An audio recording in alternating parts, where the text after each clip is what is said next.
To continue, this is Hirohei, who does a lot of news-related stuff, specifically when it affects VTubers or affects like streaming as a whole.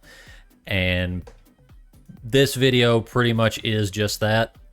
It is a new requirement put in place in Australia starting in December of this year. Require you to have an ID to use any sort of map system on a smart device, so Apple and Google Maps. So they basically have full access to not only all of your information, all of your messages, all of the sites you frequent, but they'll also know your exact location at all times. And if that is not scary to you, I don't know what to tell you at this point. You're beyond saving. You're beyond a useful idiot at this point. You are just a walking microphone for the government and cannot be trusted. So, hot take. You know anybody that knows about this and says that everything about it is a good thing, don't trust them. Because they are either dangerously naive or they have drank too much of the government's Kool-Aid. But anyway, let's go into the video.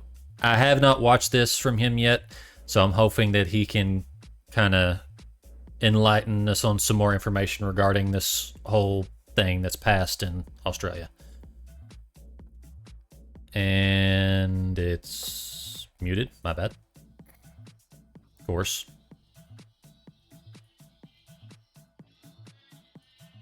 What? Regulations that various governments are trying to enact on their people to enable them to remove your anonymity online and track what you're doing, requiring you, demanding you to submit things like facial scans, banking information, credit card information to use websites. And this seems to all be getting rolled out and very quickly escalating more and more. And this is another example of that right here. Breaking. Senator Roberts reveals e-safety commissar has required from December 2025 that Australians be required to ID in order to use Apple and Google Maps. So no, this is not about stopping children from accessing adult websites. They are, according to this, requiring Australians to submit their ID to use Apple and Google Maps, giving government real-time location tracking, as well as live user verification via camera for access. And so in the 5-minute clip that we're about to watch, we have Senator Roberts in Australia essentially calling out the commission who's trying to put forth these regulations. And he does make some good points in my opinion. Okay, and honestly, I don't even see the reason why they made this law. Just because, thanks to whistleblowers like Snowden and others in like government security, we know they have the ability to do all of this already, and they do it anyway, even though it should be illegal. I guess it's just that now more people are aware of it and are finding ways to kind of dance around it with like VPNs and turning off their location services and things like that. So maybe it's to the point where so many people are getting more knowledgeable on how to prevent them from viewing what they're doing. They're now trying to just enforce it where you have to let them see what you're doing 24/7. But the fact that in that post it's also talking about having access to your camera, that's kind of terrifying. But again, they were already doing that. And call me paranoid, but that's why anytime I'm not streaming, I have my webcam covered. I have a little like a little net gator I just throw over the top of my monitor. So yeah. the government wants to see my naughty business, they're going to have to pay. I ain't giving that out for free. Opinion, which you'll see in just a second as we go through the clip together. And it's also just funny seeing the eSafety Commission getting called out like this. You can tell that there's sort of people who would like not like being called out like this, right? They want to control the agenda. They're probably not happy with this guy coming up here and saying the stuff that you're about to see. I guess without further ado, here's the clip. Roberts. Thank you. And I thank Senator Babet for this motion, which One Nation supports. In the recent election, One Nation campaigned against government overreach. The Internet Search Engine Services Online Safety Code for Class 1A and 1B material is a textbook case of government overreach. The eSafety Commissar... At least someone here has a good head on their shoulders. Which was based on their knowledge of what was technically achievable. Instead, her office produced their own mandatory code with stronger provisions which are seriously flawed. The code is designed to regulate the search industry to stop children accessing harmful material, including online pornography and material. That's what they say it's for. Or self-harm. I still have my doubts. Yet with dangerous implications. To achieve this, every search engine must include robust age verification. In practice, this brings search engines and similar sites under the purview of the Identity Verification Services Act and the Social Media Minimum Age Bill. Legislation that was passed for social media and is now being extended to internet search without further reference to Parliament or any justification for doing so. Google or Bing search, as well as sites like TinEye, stock photo sites, YouTube, Vimeo, Rumble and bizarrely Google Maps and Apple Maps will now require proof of age for every user. So they weren't even trying to like explain this. They're just trying to like subtly roll this through, hoping no one notices, along with the other stuff. Oh yeah, we're protecting kids, and we're gonna do all this other stuff too. Hopefully no one notices, and hopefully no one says anything about it. A trial of age. And this is what they do all the time, right? Granted, usually it's not full on like government entities that do it, but a lot of like bureaucratic parts of government will try to do this stuff all the time. Biggest offender is the ATF. One of the biggest offenders. I just know they're the biggest offender because I'm a gun guy, but they do that crap all the time where they'll be like, oh, by the way, this thing is, it's illegal to have now, but we can't actually make it illegal because we aren't an actual government body and can't create law, but we're still going to arrest you anyway because that makes sense. Be more panic red when I show up in chat. I'm sorry, Crystal. I know it's scary. I know. But you need to know this stuff. It is important that you know what they're trying to get away with, and you got to do what you can to stop them. You got to get the word out there. You got to be a nuisance. Because most of the time, that's the only way they listen, is if you annoy them enough. Because that's usually how a majority of things get passed anyways, because of usually a bunch of stupid Karens bitching and whining enough to where everyone's like, okay, fine, we'll pass it if you'll shut the hell up.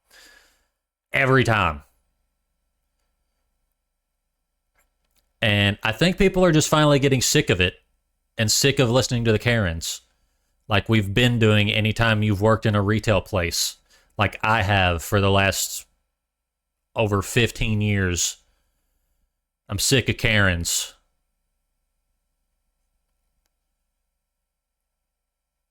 They should have never been given any power to make any decisions to begin with. And now they basically have all of it. Biggest offender of that right now is thanks to Collective Shout, which, big surprise and coincidence, is also based in Australia, who you can thank for thousands of games on Steam and hundreds of games on itch.io getting completely removed because they whined and moaned to Visa and MasterCard enough that they basically were like, okay, if you'll shut up, we'll make them remove this stuff or we'll stop letting them use us to transfer their money. And it worked.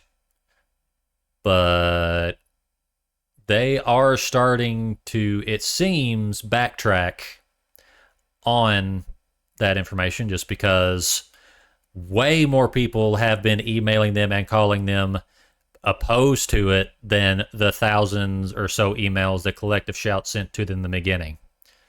So the populace is proving my point. If you are annoying enough, they will eventually listen. Especially if, when they try to tell you, we don't care, you tell them you're gonna care. Now, granted, because something needs to be done. More people need to be aware of these things. More people need to speak up about them. More people need to find ways to either circumvent it or get in or reach connections with people that have a say over these kinds of things. Because I'll give some the benefit of the doubt that they actually think this is to help children, a very small amount.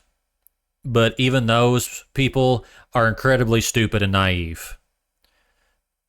And it's probably just because they have never heard an opposing opinion. All they've ever heard is the opinions of all of the other bureaucrats and politicians that they spend their days with. Kind of like how a lot of times when you work in a job, you tend to start taking on a lot of the opinions of your coworkers. Because after you've been around someone long enough, you kind of develop a clique just kind of by instinct. Because it helps you to be more successful in the workplace. It helps you be less stressed in the workplace when you all like each other. But there has to be some level of self-awareness when it comes to interacting with your coworkers or even your close friends. You have to be able to have your own principles and not just rely on the opinions and principles of those around you. Because with the way the media is now, 90% of their opinions and principles come from the internet. And we all know you should never trust the internet. But anyway, I should probably continue this video. Age verification software last year actually failed. It wasn't possible to tell age accurately. It can detect that someone is a child, yet not whether they are 15 or 16, making the technology pointless. I mean, it's good of him to criticize it, but obviously it's also gotten knowing if it's a child or not wrong too, not just the age itself. The only way to establish age is with biometric data, a face scan with photo ID.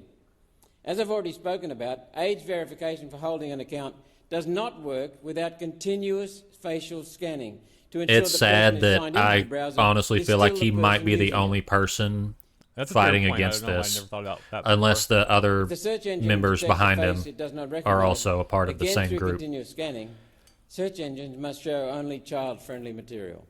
I mean, yeah, that point alone kind of defeats a lot of the arguments that the people like trying to roll all this out on use. It's like, okay, you got the scan, but you can't guarantee that person is still the one using that anyway, so it's all pointless. It's all pointless.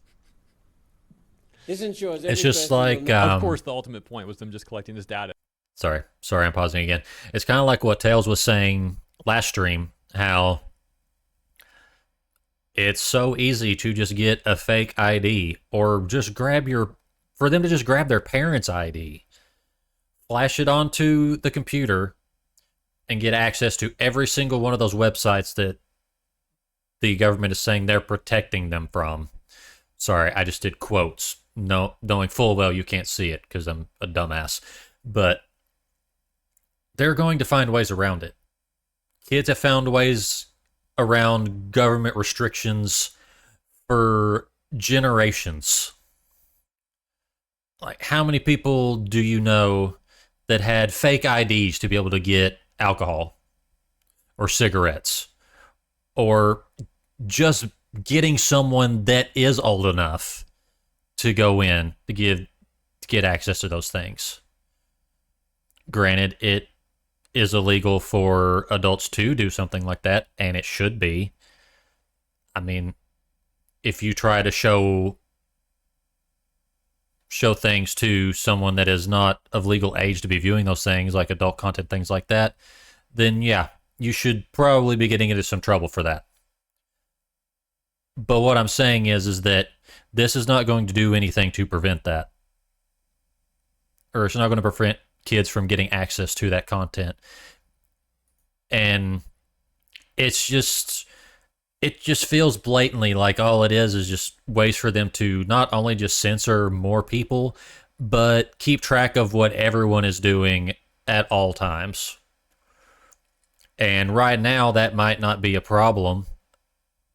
But if we keep giving them the power to make all these changes and censor all of these things and have all this tracking available to them, eventually someone is going to take the wheel and is going to start using all of this power to put in their rules, their laws, their principles. And if you try to say anything about it or say anything against it, they will destroy you for it. Whether that's leaking all of your information to where all of your money and accounts get stolen or hacked, or worst case scenario, they get enough power where they start arresting people for having these kind of disagreements. They now have an easy way to track wherever you go at all times, so you can't even have an opinion and hide from stating that opinion unless you just go full on wild man in the woods with no internet access whatsoever. And at that point, your opinion is not going to matter. Sorry to say.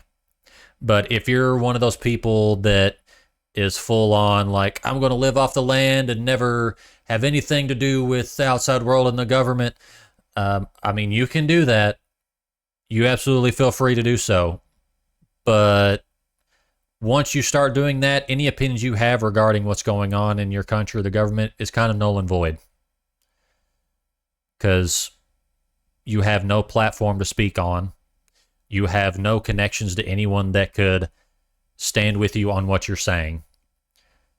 So pure just separationism is not the way to stop these things from happening. It just means that it takes longer for it to reach you. Running from it does not stop the problem. It just keeps it from hitting you as fast as it hits everyone else. And hello, Plague Doctor. Welcome in. Sorry, we're reacting to more censorship things. Hope that's okay. I've been getting very political recently. I don't know how I feel about it. I don't know how you guys feel about it, but let me know. I'm recording this particular part of the video, and I will have it uploaded separately on YouTube. So if you want to see more stuff like this, be sure to like that video and subscribe to the channel. Need the Lord.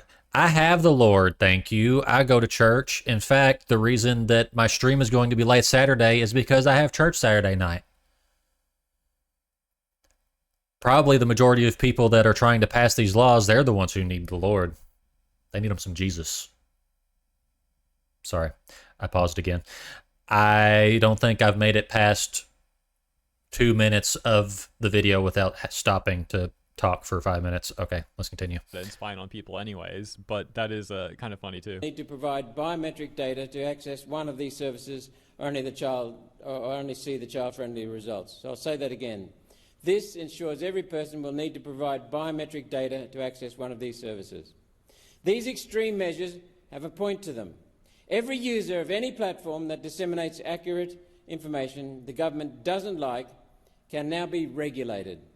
Yeah, and like he was getting at, and there you go. Just keep escalating it, going from a one-time verification to every 15 minutes we need you to submit this biometric data so we can be sure that you're really the same one who initially provided it. We need more politicians like that guy, like, a guy who is willing and you determined to allow your camera to pull the wool so off of people's eyes. Scan your face. Yeah, there's way too many floodgates that are being opened. And material taken down in the name of keeping us safe. Censorship. Any link, anywhere in the world. What a power to have. How long before any post critical of the government gets taken down as dangerous? Yeah, we're already seeing that happening too. I mean, Yep. a lot of examples of this.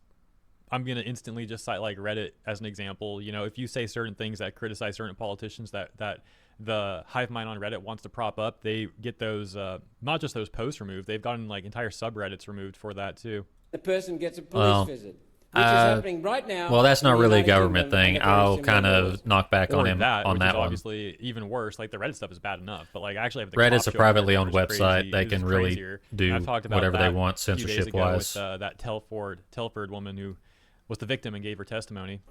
The code includes Which, I mean, specific Reddit's just a provisions giant which have no echo reference chamber to of the core stupidity mission of the anyway, safety so officer. I rarely take anything on there as fact. Like item 12, a search engine provider must take reasonable steps to identify a reputable organisation to provide information on eating disorders to become an eating disorders crisis intervention partner, including the provision of a hotline which the search engine must promote in search results. Remember, search results include maps and AI. Hey Siri, show me a map of Brisbane. Sure, Malcolm, here's the map, and I put our eating disorder crisis prevention partner on there for you. That's how this thing is written. If it's not written, if it's not the intention, well, that's what happens when the government walks away from industry consultation and writes the code itself. The e-safety commissar is there to protect children from violent material and exploitation, not eating disorders. The framing of that section begs the question, who will be the next crisis prevention partner? We do have a hint. Item 22, a search provider must I love engage that. annually with safety and communication. He's just coming off as so like such as civil catty society groups, public at industry, this. Is like, and you guys know what you're doing. marginalised communities and academics to inform their measures. A search engine provider knows what child exploitation and violent material looks like. They don't need academics to tell them. This provision provides a clear power for the e-safety commissar to declare a social issue as harmful to children. If not, what's it doing here?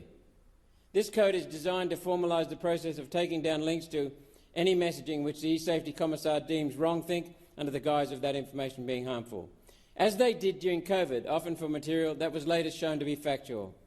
When is the Liberal Party going to wake up to this agenda and stand up for everyday Australians instead of walking in lockstep with the Albanese government's communist agenda? One Nation would repeal this code, sack the e-safety commissar, repeal the digital ID bill and return the Office of E-Safety to its core job of taking down material that's child abuse and exploitation, revenge porn and overly violent. So basically saying they vetoed the bill and made them start doing their actual job, which I feel like that's like 90% of what happens with these kind of laws. It's like, we wouldn't even need this if you would actually enforce the laws you already have in place, but you're too lazy to do it. Because it's not about actually protecting children. It's not about protecting the average person. Because that requires way too much effort for them. But when they have all of this info and can control every single thing that you do and see, it's a whole lot easier to control the entire country if they know anything and everything that you're doing. It's just, and it's only been getting worse because all of these companies, whether they're based in the US or not, we have a lot of laws and things in place to prevent things like this. That's the only bad thing about a lot of these countries is that they really don't have anything in place, like a constitution or anything like that, that blatantly states that these things are wrong and should not be passed. We do. The only problem is so many of the companies that we rely on for business, information, entertainment, they're all multinational corporations or multinational businesses. So anytime one of these laws gets passed, they have to conform to it throughout the entire platform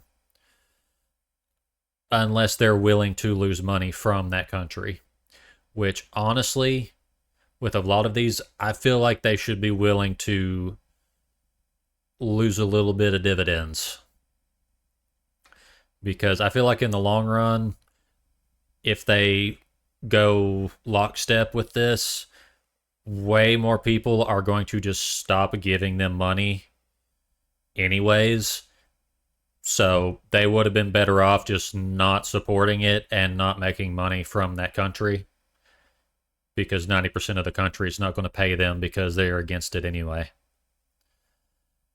That's like YouTube right now. They're already putting in place, I believe, the 14th. You have to have a verified ID to access YouTube if their AI deems that you are under 18. Because AI has never made a mistake, ever. And then another thing that they're putting out, which I think they have already put in place, is they have an anti-VPN system on YouTube now, which just goes to show that seems like a VPN was never going to stop them from censoring anyway, because apparently they know when you have a VPN, because they now have a system on YouTube where if they detect that you're using a VPN, they block all access to YouTube until you turn it off. Which, granted, with my YouTube account, I'll probably be fine. I have had my account, I think I actually got a message that said I hit my 10-year anniversary on YouTube. Unless the AI is just ridiculously dumb, it should be able to tell by what I view and the content that I prefer, should be able to tell that I'm over the age of 18. A job it has done well before the Sea Safety Senator Commissar. Roberts, your time has expired. Senator Antic. Holy smokes. And that's another great point there he said at the end really quick. There is like horrible, explicit, terrible stuff out there that does exploit children and, you know, terrible stuff like that. You know what I'm talking about. And he mentioned how the E-Safety Commission, to their credit, had gone after stuff like that in the past. But now, for whatever reason, let's divert time and resources to all this other nonsense instead. Of course, so let me know what you guys think about the one thing that the government's stuff. good at Obviously, I am is not wasting an expert money. in Australian politics or even a journeyman or whatever the word would be. So I'm very limited in like what I can reasonably comment on from that clip, but there were still, regardless, a number of points that he made that I think were very reasonable criticisms of all of these policies and regulations that Australia and other governments are trying to enact. And that takes me to the subreddit for Australia, or our Australians specifically. And this post that I also thought was rather I just interesting. It finished says, reading "I this fear the post, YouTube and it ban makes will a make good my child point, but less I'll safe." let And Hero quick context explain on it. that, you might recall this article we read here on the channel 6 days ago in a part of a different video where Reuters had the headline, "Australia widens teen social media ban to YouTube, scraps exemption." And the bullet point saying, "Prime Minister tells parents we have your backs.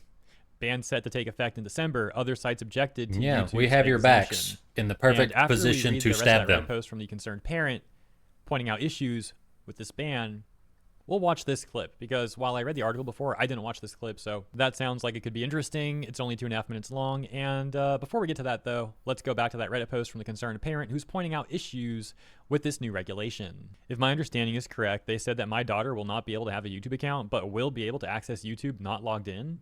At the moment, the account that we have for my daughter, A, limits content, B, removes advertising. If she can only access YouTube without an account, then won't she be subject to all content and adverts? I don't understand how this makes sense. And the top response here reads, "Yes, that's how it works. The ban removes your child's ability to have an account, but still allows them to watch logged out. That means no parental filters, no ad-free viewing, and no watch history for you to check." No parental filters? Oh, we're trying to keep kids safe. Let's stop parents from having parental filters. You shouldn't rely on them. You should just rely on us, the government. Trust us. We're here to protect you. Well, there you go, Crystal. YouTube Just Kids is an option, don't but even it's use only an designed for account. children Just up go to onto around YouTube 12 years old. without a an limited account, content library and no you won't have to worry interaction about being features. censored. Teens There above you that go. age will be pushed into anonymous viewing, where Just you log out of lose your nearly all YouTube account control. and just go Alternatives on that YouTube might figure out how to restrict. a Use a general parent account in your section. name to keep filters active. Use browse filters or parental control apps for extra protection. Experts have pointed out that this law removes safer tools instead of improving them. Yeah. Wonderful. All right, that takes us back here to Reuters. Let's roll the clip. Importantly, following advice from the E-Safety Commissioner, young people under the age of 16 will not be able to have accounts on YouTube. Australian Prime Minister Anthony Albanese said on Wednesday Yeah, that but the they'll still have government will access to the include website. YouTube in its world-first ban on social media for teenagers. But I This won't hold it reverses against an them. earlier Hindsight's always exemption and 20/20. could prompt a legal challenge. The decision followed the internet regulator's call to overturn YouTube's exclusion after a survey showed 37% of minors reported seeing harmful content on the site. Oh yeah, we have this survey, guys. Just trust it. Now we have to regulate this stuff and demand your ID, and even demand your ID for Google Maps and all that. The highest among social media platforms. Australian Oh, and we need to take away your parental controls. Trust us, it's going to make things better. We're the government, and we're here to help. Communications Minister Yes, Anika we'll make Wells sure that they're emphasized safe the by government's making it commitment harder to for you protecting to children online. We are be a implementing parent these and rules and this law censor on what behalf your of kids parents see. who want and deserve Just leave that up better to us. protections for their kids Because that's online. always worked out so your well idea in of a better history. approach is making it so parents can't use parental controls anymore and instead have to rely on the government to do everything. I mean, the jokes just write themselves. This has to be one of the worst ways they could have went about this, and it must be intentional, in my opinion. What's scary is that definitely there is. might actually be a number of Australian parents, and I'm not saying all Australian parents are like this. I'm saying there might be some out there who are fully supportive of this. They think like, oh, I don't want to have to deal with those parental controls. Maybe they're too complicated, or it's just too much responsibility for me. Yes, daddy government, I'm just going to have you. Okay. I know I have stopped it again. It's almost through with the video, but I am just going to drop another hot take here. If you're a parent and you cannot be bothered to set up the simplest parental controls for the content that your kids watch, you have every right to have the government take your kids away. Because if you keep giving them the ability to do things like this, it will eventually come to that. Unless you are just always full on gung-ho, like, I support everything you do, daddy government, as Hero said. But you keep doing things like this, the minute that you start disagreeing with the government, they will take your kids away. Or even worse yet,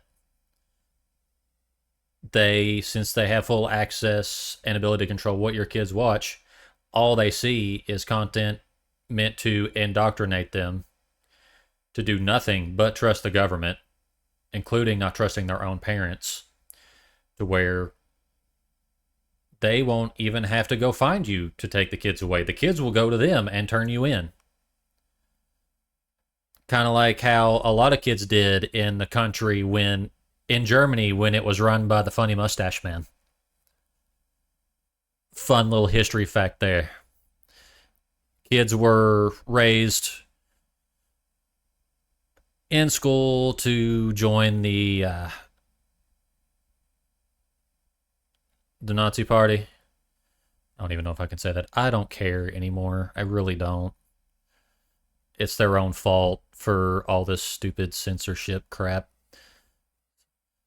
But yeah, that's pretty much what they did during World War II. They raised the kids in the schools to support the regime, only listen to the Fuhrer, and you had several parents that were literally turned in by their own children for going against the regime because the kids had been brainwashed. That is what this leads up to. And it could be 5 years, 10 years, an entire generation from now, but if this keeps going, it will just We'll basically be in World War II Electric Boogaloo. It won't be World War III. It'll just be a repeat of World War II. This is what this is leading to. And it might come off as extreme, but I don't see what the alternative is to this if we don't fight against it. Deal with parenting my kid. We want kids to know who they are before platforms assume who they are, which is why I want to be clear about YouTube. The evidence cannot be ignored that 4 out of 10 Australian kids report that their most recent harm was on YouTube. What does that even mean exactly, most recent harm? The decision broadens the ban set to take effect in Yeah, December I don't block understand that YouTube either, accounts but for under 16s. But parents and teachers she looks can like still show she videos would be to a member minors. of Collective Last Shout. year, a decision was made to exempt YouTube from the social media ban due to its popularity with teachers. Since then, other banned platforms like Facebook, Instagram, Snapchat, and TikTok have complained. They said YouTube is similar to their platforms, allowing user interaction and algorithm-based content recommendations. YouTube says it should not be classified as social media because its main activity is hosting videos. The reversal renews conflict with Alphabet, YouTube's parent company, which threatened to pull some Google services from Australia in 2021 over a law requiring it to pay news outlets for content appearing in searches. Last week, YouTube told Reuters it had urged the government to uphold the integrity of the legislative process. Australian media said YouTube threatened Of a court course. challenge, Of course but they'll fight YouTube against did something not when it's confirm going that. to The hurt law passed in November hurt their bottom 2024 line. requires social media platforms to take reasonable But- steps to block under 16s. Yeah, good or luck face having them fines actually of up to care about $32 protecting, million. your The freedom government of has said that speech. the results of an age-checking report due this month will guide how the ban is enforced. Something else crazy is how the other day I also talked about how in the UK, the Office of Communications was applying similar things to social media platforms. For example, here from The Telegraph, they had said the law, referring to the Online Safety Act, which regulates online speech, allows the British government to levy massive fines on companies like Apple, Truth Social, and X if it finds that rules on hate speech have been broken. Even going on to say, under the law, social media giants face fines of up to 18 million euros, or roughly 24 million USD when converted, or 10% of their annual revenue, if they fail to remove content deemed harmful from their platforms. Again, very reminiscent to what we just discussed and watched regarding what's going on in Australia. So around the same time, you got these two countries both pressuring these platforms in similar ways. Is the timing coincidental? Let me know what you think. And that's where absolutely I'm not. going to leave this one. But as always, thank you for tuning in. And if you enjoyed my coverage, please consider liking and or subscribing. It truly helps out and I appreciate it. I'll see you here and then in the next one, which should be tomorrow. All right. And that is the end of that video. And if you liked that and want to see more stuff regarding what's kind of going on with the censorship and stuff right now, I would definitely recommend checking out Hirohei. And actually, I'm not subscribed. I'm going to go ahead and do that. He's very informative with a lot of the stuff. He does focus a lot on things that affect VTubers specifically, because of course he is a VTuber himself. But yeah, I might react to more stuff as he posts it on his channel. But I'll kind of leave that up to you guys if you want to see more stuff like this. Like I said, drop by the YouTube channel, drop a like on the video, or even just leave a comment for other things you might want me to watch, kind of the same vein, or other channels that kind of talk about the same stuff.